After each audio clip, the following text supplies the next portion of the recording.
എന്നെ സംബന്ധിച്ച് പറയാനാണെങ്കിൽ ഇപ്പം മാഷയുടെയൊക്കെ സംഗീത സംവിധാനത്തിൽ പാടാനുള്ള അവസരം വളരെ കുറച്ചേ കിട്ടിയുള്ളൂ. ആ 3 പാട്ടേ ഞാൻ പാടിയിട്ടുള്ളൂ.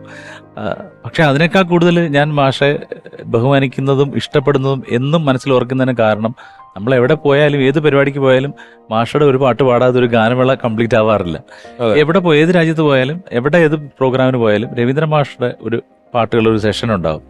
അത് പാടുമ്പോഴാണ് ഈ പ്രോഗ്രാമിന് ഒരു ഉണർവ് വരും. പൊതുവെ പാട്ടുകളൊക്കെ ഒന്ന് തളർന്നു വരികയാണെങ്കിലും രവീന്ദ്രൻ മാഷ് ഒരു പാട്ട് പാടുമ്പോൾ മൊത്തം ജനങ്ങളും അങ്ങോട്ട് പെട്ടെന്നാണ് ഊർജ്ജം എല്ലാവരിലേക്കും പാസ് ചെയ്യുന്നത്. അങ്ങനെയുള്ള പാട്ടുകളാണല്ലോ.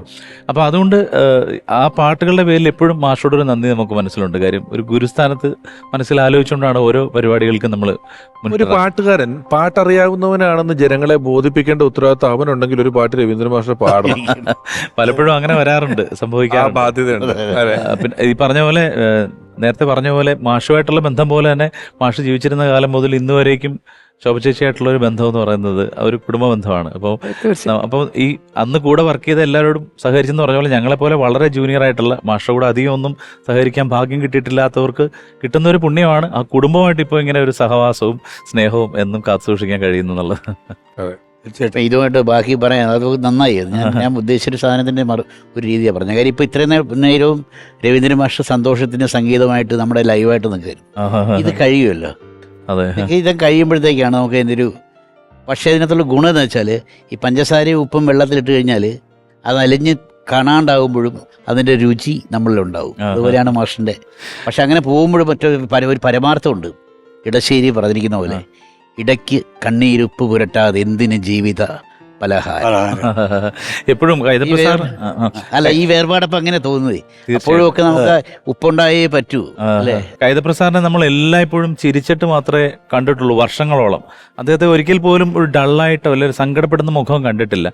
ആദ്യമായിട്ട് ഞാൻ കാണുന്നത് രവീന്ദ്ര സംഗീതം ഒരു പരിപാടി നമ്മളിവിടെ എറണാകുളത്ത് നടക്കുന്ന സമയത്ത് പ്രമദവനം യേശുദാസ് സാർ പാടുമ്പോൾ കൈതപ്രം സാറിൻ്റെ ഒരു എൻട്രി ഉണ്ട് ബാക്കിൽ നിന്ന്. അദ്ദേഹം നടന്നു വരുന്നു, യേശുദാസ് സാർ പാടിക്കൊണ്ടിരിക്കുക. അപ്പം നമ്മളെല്ലാവരും ഇമോഷണലായിട്ട് നിൽക്കുകയാണ്. പെട്ടെന്ന് യേശുദാസ് സാറ് ഇതിൻ്റെ ഇമോഷനിലേക്ക് ഇങ്ങനെ കയറി വരുമ്പോൾ കൈതപ്രം സാറ് വളരെ വികാരം കൊണ്ടിങ്ങനെ നിറഞ്ഞ് അടുത്ത് നിൽക്കുക. എനിക്ക് പേടി ഇതെന്ത് സംഭവിക്കും എന്നുള്ളത്. യേശുദാസ് സാറാണെങ്കിൽ ശ്രദ്ധിക്കുന്നില്ല. ശ്രദ്ധിച്ചാൽ അദ്ദേഹത്തിന് ഒരു പക്ഷേ ഈ പാട്ടിൽ നിന്ന് ഇതിലേക്ക് പോകും. എന്നിട്ട് പാടി കഴിഞ്ഞിട്ട് ഇവർ രണ്ടിനും കൂടെ ആലിംഗനബദ്ധരായിട്ട് അവിടെ നിൽക്കുന്ന ഒരു രംഗം എന്ന് പറയുന്നത് മലയാളിക്ക് മറക്കാൻ പറ്റില്ല. അപ്പോൾ പറയുന്നൊരു ദാസാറ് പറഞ്ഞ ആ ഒരു വാക്ക് എപ്പോഴും മനസ്സിൽ നിൽക്കുകയാണ്, ഞങ്ങളുടെ കൂടെ രവിയുണ്ട് ഇപ്പോഴെന്ന് പറഞ്ഞു. എന്ന് പറഞ്ഞ പോലെ ഇവിടെ ഇപ്പോൾ മാസ്റ്ററുടെ സാന്നിധ്യം ഉള്ളതുപോലെയാണ് എനിക്ക് അനുഭവപ്പെടുന്നത്.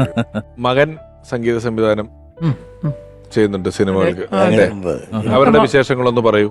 മക്കൾ 3 പേരാണ്, 3 ആൺകുട്ടികളാണ്. മൂത്തവർ ട്വിൻസാണ്. അതിൽ ഒരാൾ മ്യൂസിക് ഡയറക്ടർ സാജൻ മാധവ് എന്നാണ് പേര്. സാജൻ എല്ലാവരും തമിഴ്നാട്ടിലാണ്, മദ്രാസിലാണ് ജനിച്ച് വളർന്നത് കൊണ്ട് കൂടുതലും ആ നാടുമായിട്ടാണ് അവർക്ക് അറ്റാച്ച്മെൻറ്റ് കൂടുതൽ. പിന്നെ അവൻ തമിഴിലാണ്, തെലുങ്കിലാണ് ചെയ്ത് തുടങ്ങി, മ്യൂസിക് ചെയ്ത് തുടങ്ങിയത്. രവിയേട്ടൻ ഉള്ള സമയത്ത് ചെയ്ത പടം പ്രേമിക്കുലു എന്നൊരു പടം ചെയ്തു.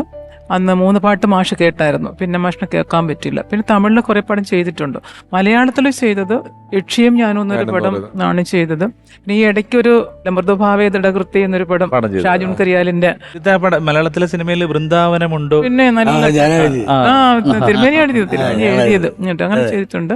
പിന്നെ അങ്ങനെ ചെയ്തുകൊണ്ടിരിക്കുന്നു. പിന്നെ കുറെ വർക്കുകൾ ചെയ്തുകൊണ്ടിരിക്കുന്നുണ്ട്. ആൽബം. ഇനി ഒരാൾ ഡയറക്ടറാണ്, ഫിലിം ഡയറക്ടറാണ് മദ്രാസിലുള്ളത്. അവനും തമിഴാണ് ചെയ്തുകൊണ്ടിരിക്കുന്നത്. 2-3 പടം ഇൻഡിപെൻഡൻ്റ് ആയിട്ട് ചെയ്തു കൂടെ ചെയ്തുകൊണ്ടിരിക്കുന്നത്. ഏറ്റവും ഉള്ള ആളുടെ മിക്കവാറും എല്ലാവർക്കും അറിയാം, നവീൻ എന്നാണ് അവൻ്റെ പേര്. അവൻ സിംഗറാണ്. അവൻ നവീൻ മാധവ് പാടിയ പാട്ടുകൾ മലയാളികൾക്ക് എല്ലാവർക്കും അറിയാം. പോക്കിരി പൊങ്കൽ കേട്ടിട്ട് തമിഴാണ്. Pokkiri Pongal, my name is ബില്ല. അതേപോലെ എല്ലാവരും കേട്ട ഒരു പാട്ടുണ്ട്, ഡാഡി മമ്മി വീട്ടിലില്ലേ.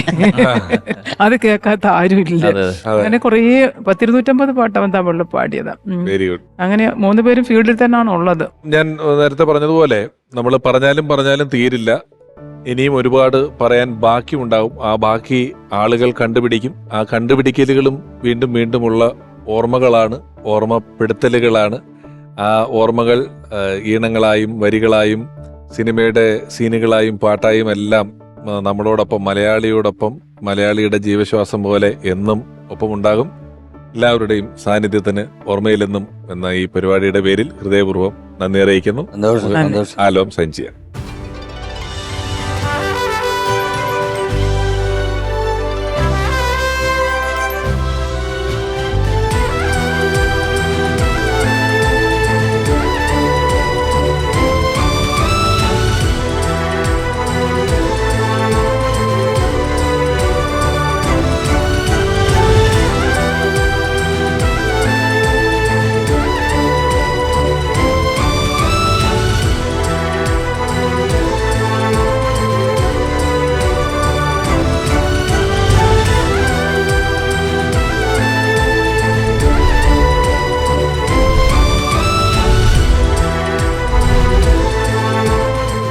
നമുക്കെല്ലാം വളരെ പ്രിയപ്പെട്ട രവീന്ദ്രൻ മാഷിന് വളരെ പ്രിയപ്പെട്ട അദ്ദേഹത്തിന്റെ പത്നി ശോഭന രവീന്ദ്രൻ അമൃത ടിവിയുടെ ഭാഗത്തു നിന്നും ഒരു സ്നേഹോപഹാരം.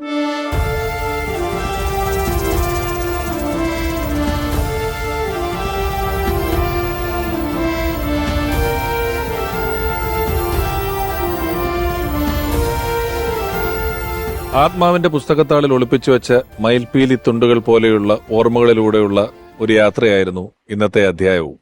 ഓർമ്മകളിലെന്നും രവീന്ദ്രൻ മാഷ്. ഈ അധ്യായം ഇവിടെ പൂർണ്ണമാവുകയാണ്.